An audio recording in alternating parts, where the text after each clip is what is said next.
अपराजिता plant से ढेर सारी फ्लावरिंग पाने के लिए फरवरी मंथ में कुछ इम्पोर्टेंट काम करने पड़ते हैं, जिससे हमारा अपराजिता प्लांट घना होता है, हरा भरा होता है और उससे ढेर सारी फ्लावरिंग होती हैं।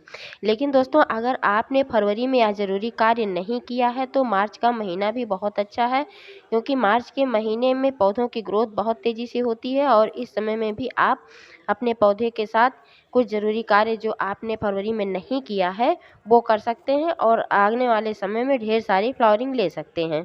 दोस्तों, अपराजिता प्लांट की संपूर्ण देखभाल की जानकारी मिलेगी इस वीडियो में, तो प्लीज़ वीडियो पर अंत तक बने रहें। और अगर पसंद आए तो वीडियो को लाइक और शेयर करें और चैनल को अभी तक सब्सक्राइब नहीं किया है तो प्लीज़ चैनल को भी सब्सक्राइब करके बेल आइकन को प्रेस कर दें, ताकि सारे अपडेट्स आपको मिलते रहें। नमस्कार दोस्तों, स्वागत है मेरे YouTube channel gardening with Poonam में।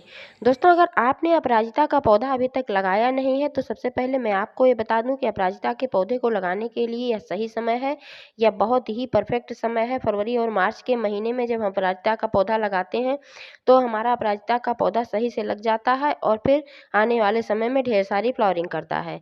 अब आइए जान लेते हैं कि अपराजिता का पौधा लगाने के लिए आपको कैसी मिट्टी लेनी है।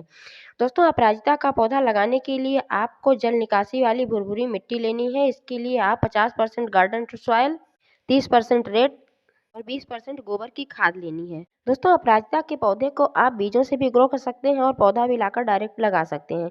बीजों से ग्रो करेंगे तो उसमें टाइम लगेगा, क्योंकि बीजों को ग्रो होने में थोड़ा टाइम लगता है। लेकिन अगर आपको जल्दी उससे फ्लावरिंग लेनी है तो आप नर्सरी से लाकर पौधा लगा सकते हैं।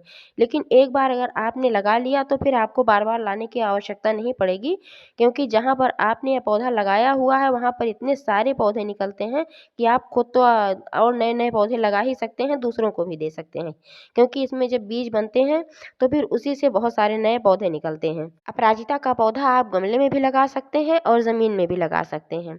गमले में लगाने के लिए मैंने जो पॉटिंग मिक्स बताया, आप इसको मिलाकर लगा सकते हैं। और ज़मीन में लगाने के लिए तो कोई खास बात नहीं होती है, क्योंकि ज़मीन में वो सभी पोषक तत्व मौजूद होते हैं जो किसी भी पेड़ पौधे की ग्रोथ के लिए और फ्लावरिंग के लिए आवश्यक होते हैं। लेकिन दोस्तों, अगर आपने अपराजिता का पौधा पहले से लगा रखा है लेकिन आपका पौधा ग्रोथ नहीं कर रहा है, पौधा पीला पड़ा हुआ है, सूखा सा नज़र आ रहा है, तो सबसे पहले तुरंत आपको उसकी हार्ड प्रूनिंग कर देना चाहिए, क्योंकि हार्ड प्रूनिंग करने से उसमें नई नई शाखाएं निकलेंगी और फिर से पौधा ग्रोथ करेगा।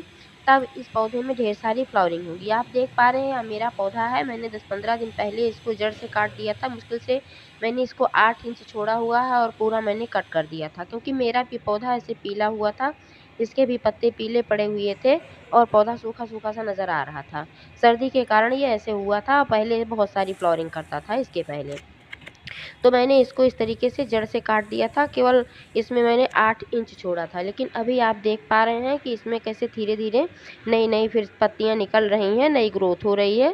दोस्तों, बहुत लोग बताते हैं कि अपराजिता के पौधे की हार्ड प्रूनिंग नहीं करनी चाहिए, बहुत थोड़ा थोड़ा सा ऐसे ही प्रूनिंग करनी चाहिए।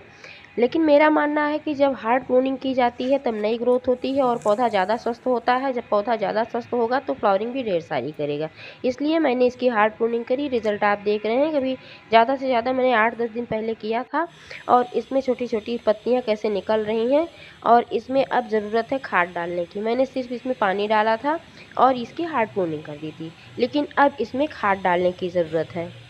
दोस्तों, इसमें मैं 3 होममेड फर्टिलाइज़र डालूँगी, जो बहुत ही शक्तिशाली है, पूरा ऑर्गेनिक है, इससे कोई नुकसान नहीं है और इसमें सभी पोषक तत्व पाए जाते हैं जो किसी भी पेड़-पौधे की ग्रोथ के लिए और फ्लावरिंग के लिए आवश्यक होते हैं।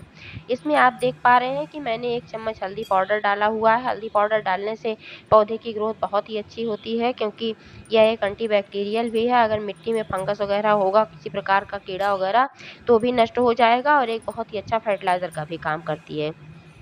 और दोस्तों, आप देख पा रहे हैं, यह है यूज़ की हुई चाय की पत्ती का खाद। इसे मैंने 4-5 बार अच्छे से वॉश करके रखा हुआ है सुखाकर। जब भी चाय बनती है तो मैं उसको 4-5 बार ठीक तरीके से वॉश कर लेती हूँ, फिर इसको धूप में सुखा देती हूँ।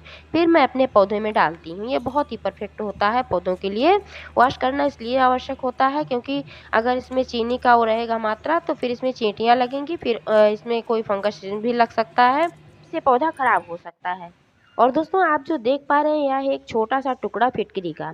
फिटकरी का एक टुकड़ा अगर आप मिट्टी में डाल देंगे तो ये पौधे के लिए बहुत ही अच्छा है, क्योंकि फिटकरी में पोटेशियम प्रचुर मात्रा में पाया जाता है। इसका नाम ही इसीलिए पोटाश एलम रखा गया है। और पोटेशियम हमारे पौधों की ग्रोथ के लिए, फ्लावरिंग के लिए बहुत ही आवश्यक होता है।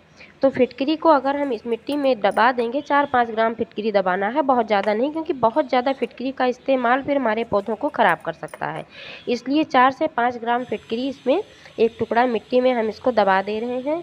इससे जैसे जैसे ये घुलती रहेगी, तुरंत हमारे पौधों को पोषण मिलता रहेगा और हमारे पौधों की ग्रोथ अच्छी होगी, पौधे हरे भरे होंगे और इसमें ढेर सारी फ्लावरिंग होगी। इसलिए फिटकरी डालना इसमें बहुत ही अच्छा है। सबसे खास चीज़ तो यह है कि फिटकरी एंटी फंगल, एंटी बैक्टीरियल भी है। इससे मिट्टी में किसी प्रकार के कीड़े वगैरह नहीं लगेंगे और हमारी मिट्टी भी स्वस्थ रहेगी। जब मिट्टी स्वस्थ रहेगी तो फिर पौधे तो स्वस्थ रहेंगे ही। इसलिए फिटकरी डालना बहुत ही अच्छा होता है। आप चाहें तो फिटकरी को गिलास में, 1 गिलास पानी में 4-5 ग्राम फिटकरी घोल कर भी मिट्टी में डाल सकते हैं, लेकिन उसको डालने के लिए आपकी मिट्टी ड्राई होनी चाहिए, गमले की मिट्टी पहले से गीली नहीं होनी चाहिए। आप चाहें तो फिटकरी के इस घोल को अपने पौधे पर छिड़क भी सकते हैं। इससे पौधे पर लगे हुए कीड़े भी नष्ट हो जाते हैं और फिर कीड़े लगते भी नहीं हैं। इसलिए फिटकरी बहुत ही परफेक्ट है, बहुत ही अच्छी है।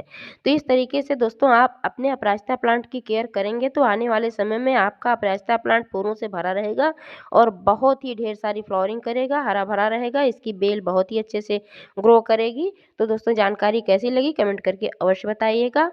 तब तक के लिए नमस्कार।